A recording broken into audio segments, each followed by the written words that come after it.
Our scripture this morning is one that is a handy one to keep in your pocket, especially that last verse.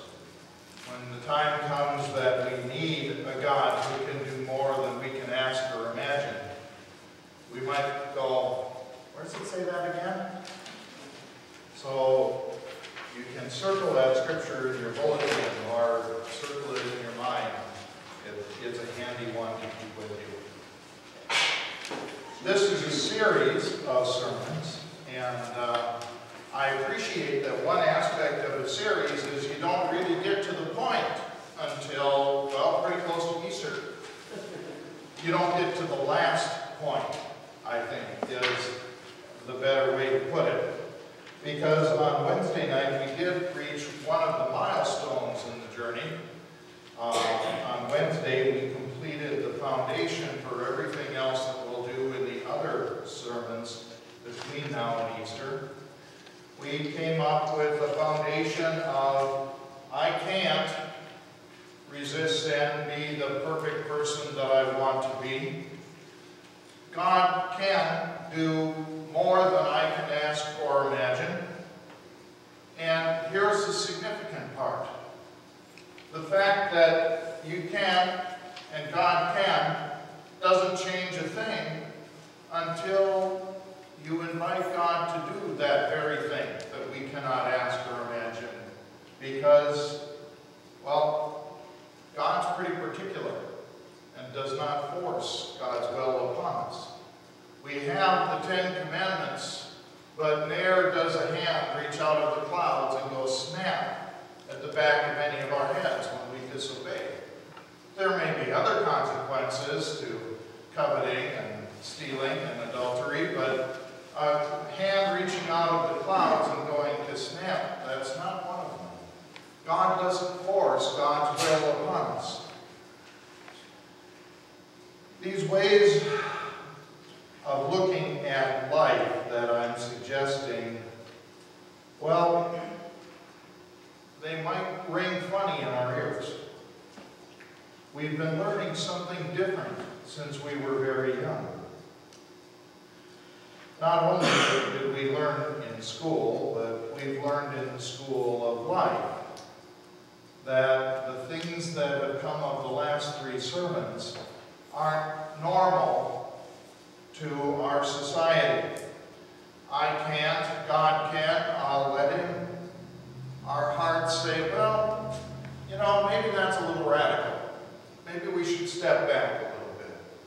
Because, you know, our pride, it doesn't want to say I can't about anything. Most of us think we're pretty open and open-minded if we simply admit, well, sometimes I can't. But most of the time, I can. And our fears are not sure that we want to assert that God can, because if we say God can do something, well, we thought that God can do this or that at other times, and that hasn't worked out, and it sort of crashes our faith. So we back up a little bit. Instead of asserting that God can do anything, we assert, I hope God might if he could.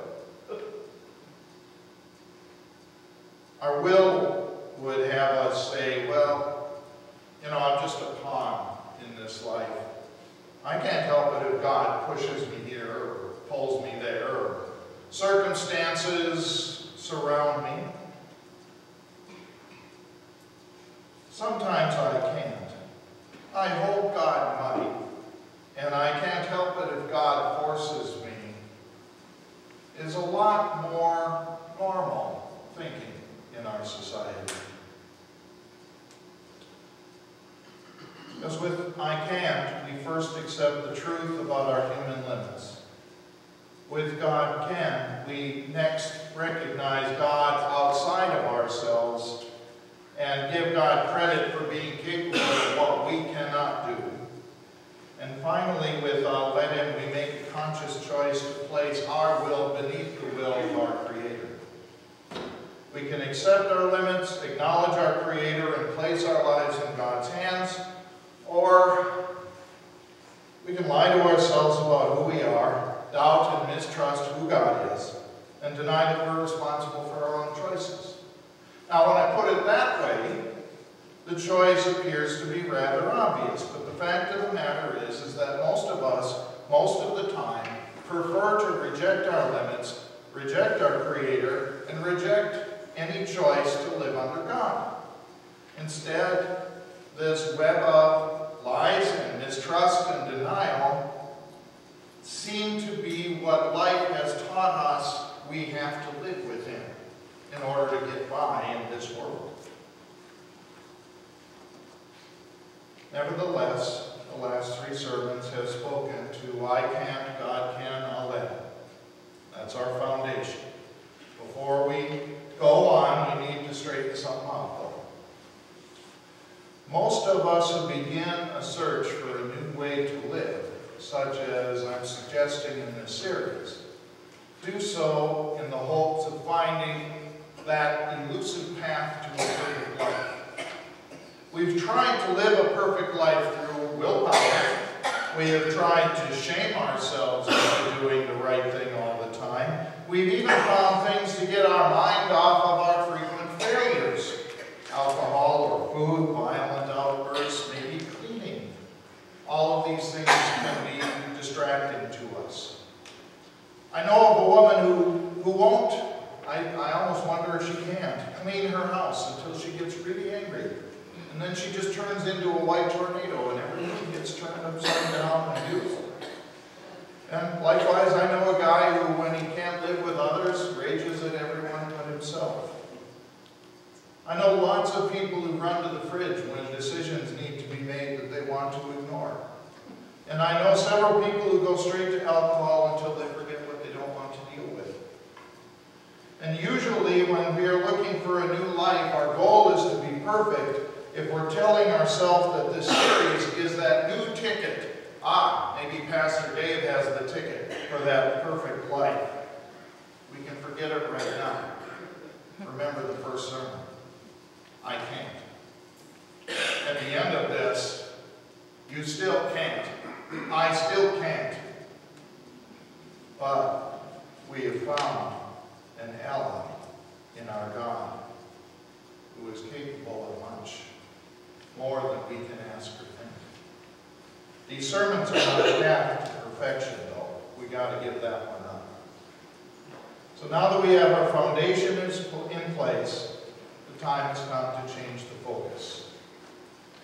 I present these sermons as a way to pursue a life worth living. They suggest a path to wholeness. But now that I have clearly stated that our pursuit is not the elimination of sin, I want to assure you just as clearly that a life that is whole has a great deal less interest in the pursuit of things that we would put under the category of sin.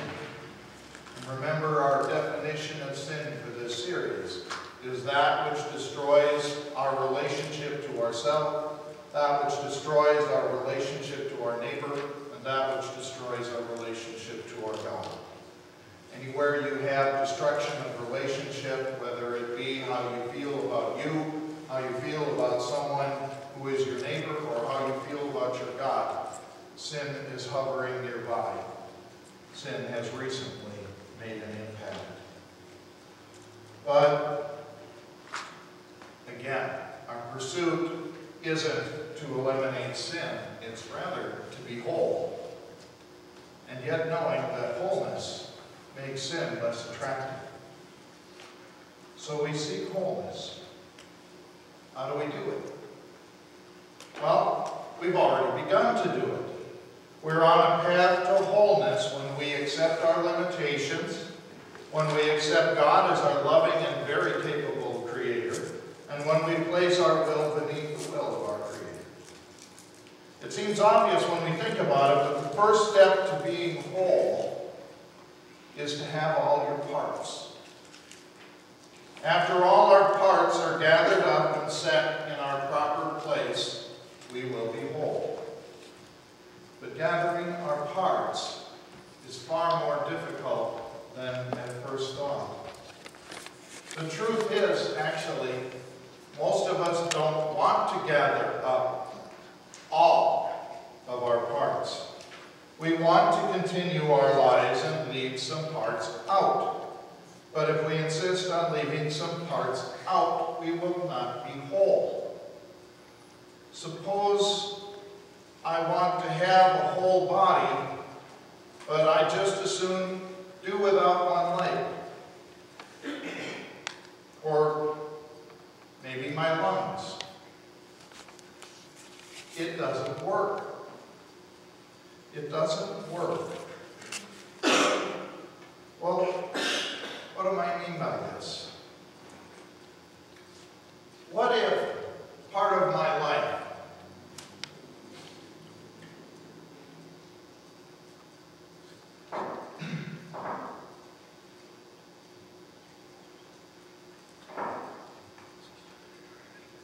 part of what I'd like to be whole today is my voice. But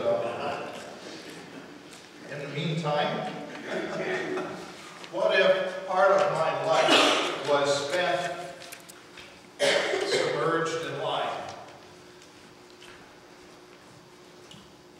And that lying cost me a lot. Cost me relationships left and right. Caused me to assess myself, my identity, as being a liar. And with a great deal of pain brought from those lies, I chose to be a person who spoke the truth.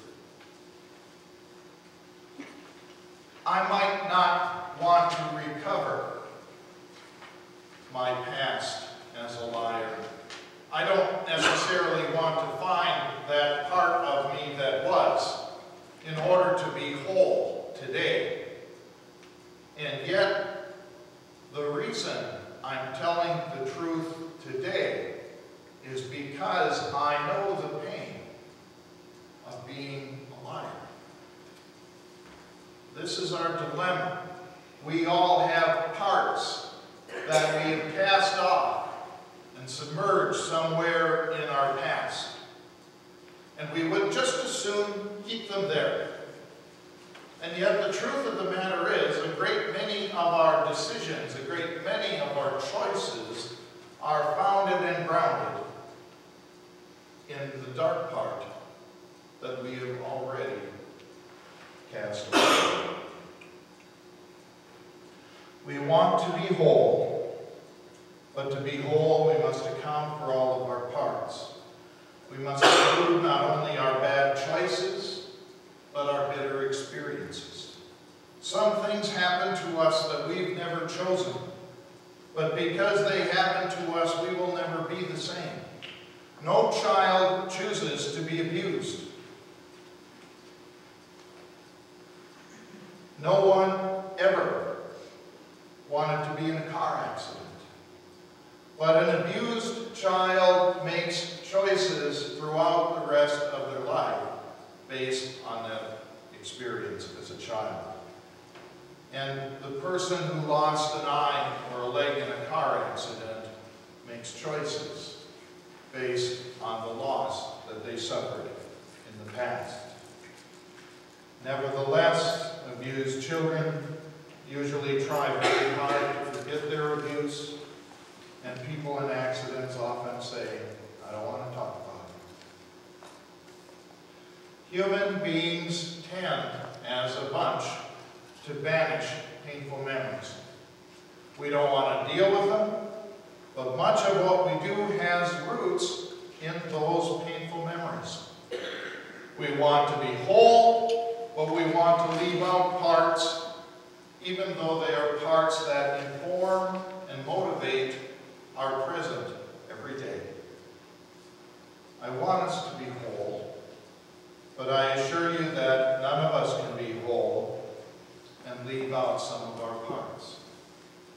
Nevertheless, truly I understand how painful it can be to reconnect with some of those parts. We've talked about our foundation. We've the idea of wholeness. I think maybe we need to change our thought pattern a little bit, and I suggest we go for a ride in the submarine. It may not be what we usually do in the middle of a sermon, but let's try it today. You know, submarines are marvelous things. They allow us to go where people aren't made to go. They allow us to go where people can't go. As I'm sure we're all aware, people that go underwater and stay there for too long drown when they're there. Submarines make them safe. In a submarine, we can not only go underwater for a long time, we can go deeper than any human being alone can go. People can't take too much depth without a submarine. They get the bends, they die. But submarines make it safe. Gathering up the painful parts submerged in our lives is going into deep waters. It's pretty scary to submerge ourselves in the truth about ourselves and our past. They say that some ocean trenches are as deep as the highest mountains are tall. And yet, sometimes parts of us are that far down. Human life can be squeezed in an instant down there. But our lives have trenches, and we need to seek them out if we are to be whole. Exploring those places would be impossible on our own, but a submarine would make it safe. And God is that which we can only imagine as our submarine. I can't go into the dark places with my own understanding or effort. God can take me through the places that I would perish should I go there alone. I'll let Him take me to those places because I want to be whole again. For each of us, the journey is the same. I can't go there alone. God can take me there. I'll let God take me there. We all agreed to make the scary journey because on the other end of the journey is the promise of wholeness. If we seek to be whole, we seek to be reconnected with lost and separated parts of our lives. When we seek to be whole, we seek to have our parts returned to their proper place and restored to their normal functions. When we submerge in the deep waters of our lives, we go in search of parts of our lives which are missing, parts which are no longer visible, perhaps not even to ourselves.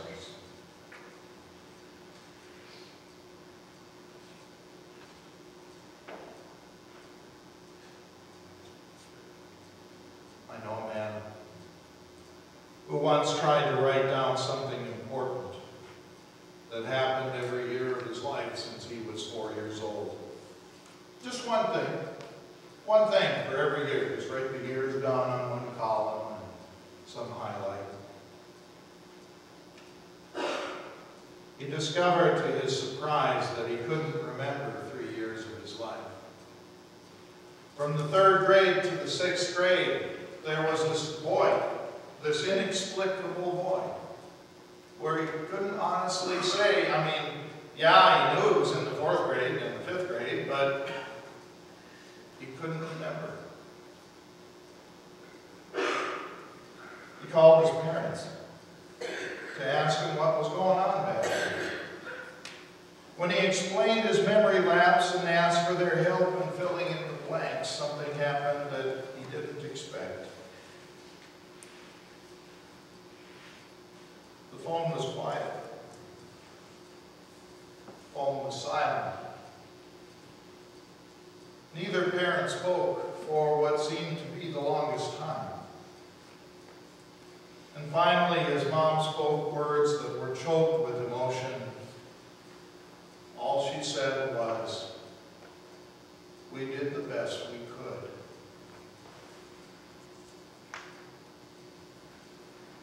"3 years submerged with with time and guidance, he was able to explore the depths where those 3 years had been lost.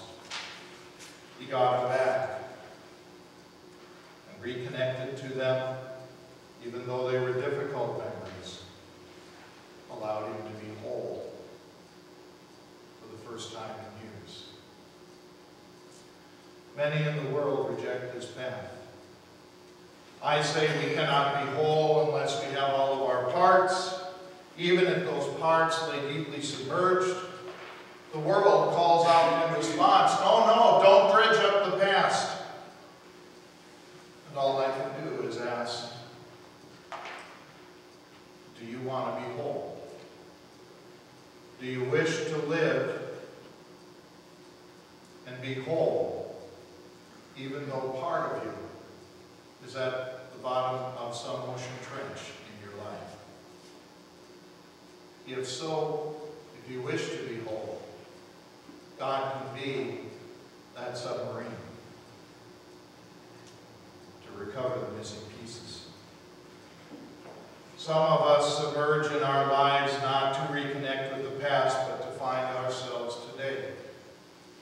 How many of us have looked in the mirror of our souls and said, who am I? Why do I do what I do? It's a common question among us who probe our lives. It's also possibly a terrible question because the answer reveals the truth. The truth can be more terrible than any lie. If the truth is that you were an abused child, what lie is worse than that? If the truth is that drinking has become more important than your own children, what lie is worse than that? Shall we probe these depths? I know many who will tell us that wholeness was only found by them after they searched out their lives. We might look at them and wonder how they survived being submerged that long, that deep, that they found their parts and brought them back to the surface again. I know how they did it. Their submarine made them safe. God makes it safe to go to depths that we cannot reach. They couldn't, but God could, and they let him. So they made the fearful cruise into the depths of their lives, and so can we. It is not safe without God who can, but we can, with God, seek out the truth about ourselves. The truth is what we must pass through on the way to becoming whole. Those of us who make this journey will find it to be the most spiritual journey of our lives. Only as we remain within our Creator's protection will we be safe on that journey.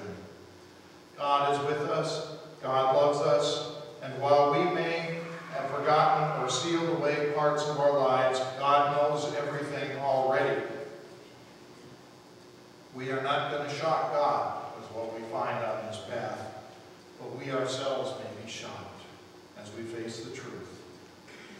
But we shall grow nearer to God on the journey, because we shall discover again and again how well God keeps us safe, and how lost we would be without God. All of us can make parts of this journey alone with God. And I suggest today that some of us may discover we don't really even know how to look in the dark places. We may not know how to go to the depths. And when that happens to us, the best thing we can do is find a veteran of some similar journey and seek their advice. We cannot afford to bypass parts of our lives. We really can't do without a leg and try and walk around and tell everybody we're whole again. We can't afford to bypass, or we will come back again to the need to find them. But with the help of God and the experience and guidance of others, we can journey into our lives and get reconnected and become whole